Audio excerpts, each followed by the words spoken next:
Okay, this is the final video. Tips, tricks, fun facts. Questions. I got one question, which was, what do little car drivers do that annoy me? One thing is like, if I'm in the left-hand lane for some reason, my truck's governed. It goes slow. I can only go a max of 64 miles per hour. Like, I know I'm not supposed to be in the left lane, so if I am over there for some reason, it's my goal to get back to the right-hand lane. If I see a car zooming up behind me, I know that they want to go past me. But we're not allowed to just swerve and change lanes real quick. We have to signal, give advanced notice, then slowly change lanes. And then once we're comfortably settled in our lane, we can turn our signal off. So everybody knows what's going and there's no sudden movements, you know? Because that's what causes accidents. So if I see somebody in my mirrors like zooming up and I know they're coming past, I'll put my signal on, give it a couple seconds, then start to go over to the other lane. And then they'll freaking quick like into the right lane to try to get past me. And it's like I've already crossed like the dotted lines, like I'm already heading that way, and now I see you like going over that way.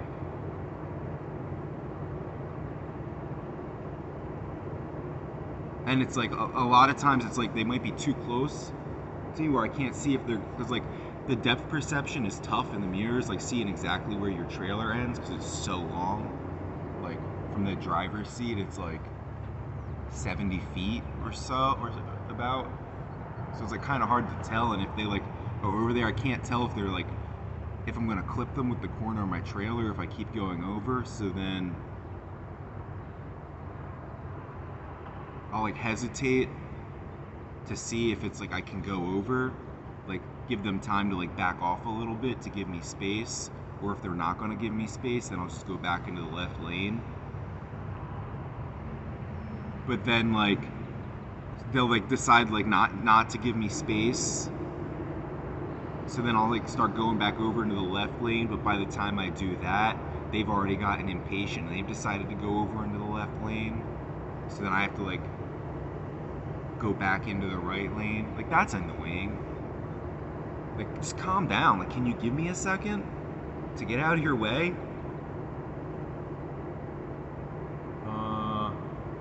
That's the biggest one. Oh, the super big one. Oh my God. I'm driving 11 hours a day. I use cruise control. It's really important to keep your stress levels down. Like, you can't be, if you're just going on a day trip, even a cross country trip, through just a few days, like, you can afford to be tense. You can afford to, speed up, slow down, pass this guy, go for that gap, like let this guy go through, swerve into the left lane, swerve into the right lane, ride this guy's ass, curse at the guy behind you. Like, you can afford that stress for a few days if you're just going on like a quick, like a trip. When you're driving 11 hours a day, every day, you can't afford that stress. Like, stay in the right lane, hit cruise control. Stay at a slow enough speed so that you're not gonna have to like pass people all the time. That's what I do.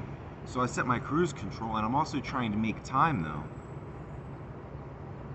I'll be going 63, 64 miles per hour, or I'll be going 64 miles per hour, and a car will like zoom up behind me like real fast. Then me, like, I'm in their way, like I'm going too slow. Like, they're going a little bit faster than me, like 66, maybe 68 miles per hour. So then they'll pass me on the left lane like you're supposed to do and get in front of me. And then pull in front of me and then slow down to like 62 miles per hour. Or even worse, 63 miles per hour. Then I have to stop what I'm doing. I have to like say, hey, whoa, whoa, whoa, whoa. I can't be following this far behind you. Like, I'm gonna hit you if we keep going at this rate. Now I have to slow my speed down. Like, why did you do that? If you were gonna go a mile or two an hour slower than me, you should have stayed behind me. I don't know why they do that. If you can explain why you do that, please tell me. I guess it's because you're not using cruise control. So you're just like, once you get back in the lane, you settle down and then you like get relaxed and slow down. I guess that's what it is, but that is so annoying and it happens all the time. And the worst part is I can't even pass you. If you're going 63 miles per hour, I can't pass you at 64. And even if you're going 62 miles per hour, I can pass you at 64, but it takes a while. So like the road has to be really clear so I don't hold up traffic the way you're holding me up. Shout out also to Torin for cutting my hair. I mean, it's clearly not cut, but it's going to be. Hopefully in the future.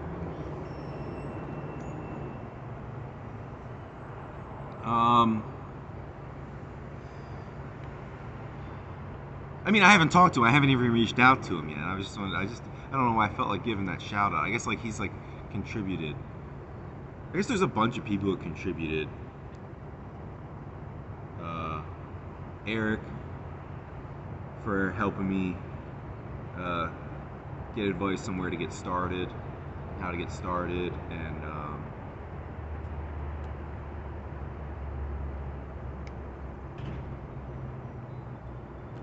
Gary, Bill, Brad, my instructors at my school. Even though that's their job, they're supposed to teach me whether they like to or not.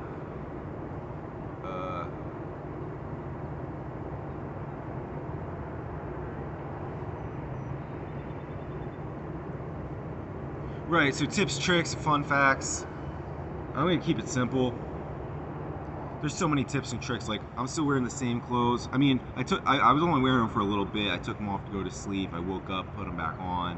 Like, I'm still in the same yard. I'm still waiting for the same load.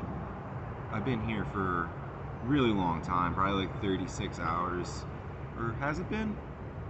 Has it been?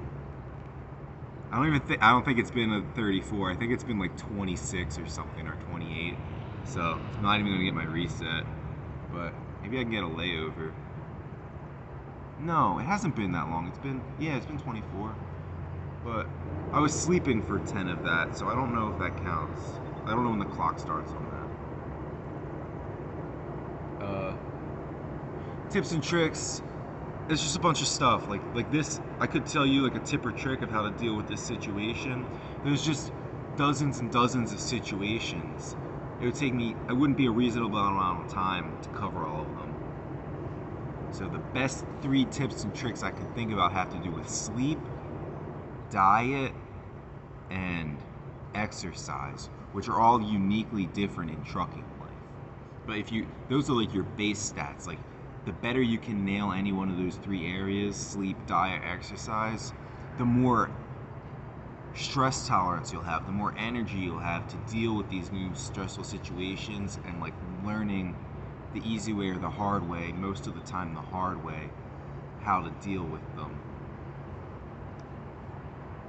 So, sleep, I've got this sleeping herb blend. It's got a bunch of great stuff like chamomile, hops is great for sleeping, melatonin, lemon balm is apparently good for sleeping. What's that one that everybody knows? I don't remember. I think it's passion flowers in there is a good one. There's like 3 more, but shit. No. It's really potent and it's good for training my sleep schedule. Especially because like the first few weeks in the truck, and even still after a month, I'm still having trouble sleeping just because if you have to sleep with your truck on because it's too hot outside, it's loud, it's vibrational, there's other loud trucks around you.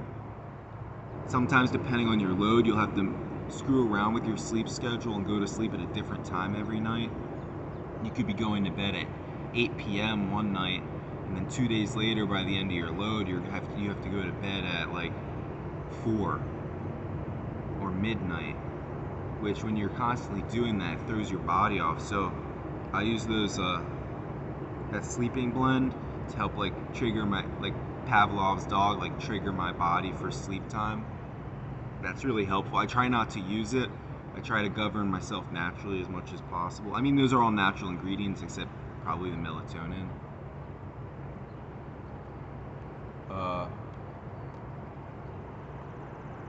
And theanine and magnesium, I think, are two of the other ones in that blend. So good. It's called Noctu Rest. I'm just gonna give that a free shout out. It's like $35 for a vial on Amazon. Take like a half a dropper. That's like a big dose.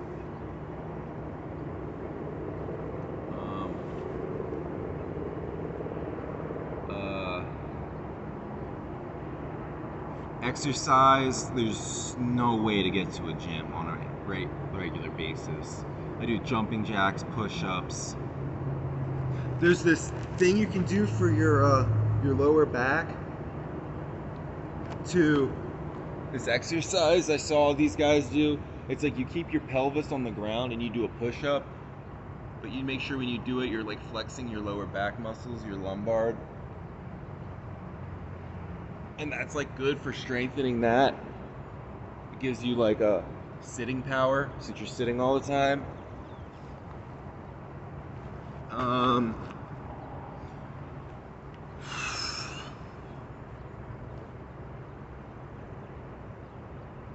And then diet. The truck stops, it's mostly fast food.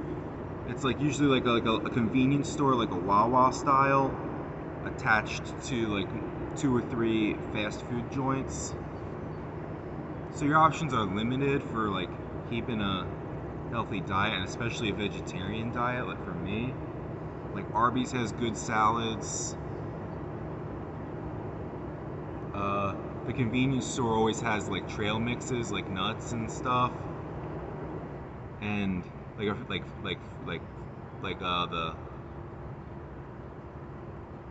I guess like you call it like the health stand. Like they sometimes have salads, but usually have meat in them. They've got like fruit. Not really many options for me. Oh, they have good. Love's has like egg and potato burritos. Those are good. But I'm trying to go to a Walmart as soon as possible. Like I'm starting to figure out how to like weave Walmart stops into my trip because it's a little bit harder than a truck stop. Or I guess it's a lot harder because you can't park a semi at all Walmarts. So I had to get like an app that shows which Walmarts allow truck parking. So that's why I'm working on weaving that in. But Walmart has like, everything you need. They got great cheap salads with the meat on the side so you can not mix it in. And you know what a Walmart has, they have everything. I eat a lot of oatmeal. Like it's like oatmeal for breakfast, salad for lunch, mixed veggies and rice for dinner. My microwave's having problems right now, and I didn't bring my burner, so like I haven't been doing the veggies for dinner. But I'm figuring it out. I'm still trying to work on that. I'm doing the best I can, but like, yeah, basically like keep your diet good, keep your exercise up, and keep your sleep schedule as well as you can. It's really tough, and it'll give you like the energy and the stress tolerance to deal with all this stuff and learn all the tips and tricks that you have to learn the hard way anyway. And get yourself a mentor. Find people with experience and see if you can become their friends and get advice from them. I mean, I had a couple of people just fall in my lap to give me advice, and that's so lucky. And I'm thankful for that. Anyway, That's it. We're done. Let's move on to the land videos. I'm pumped. Over and out.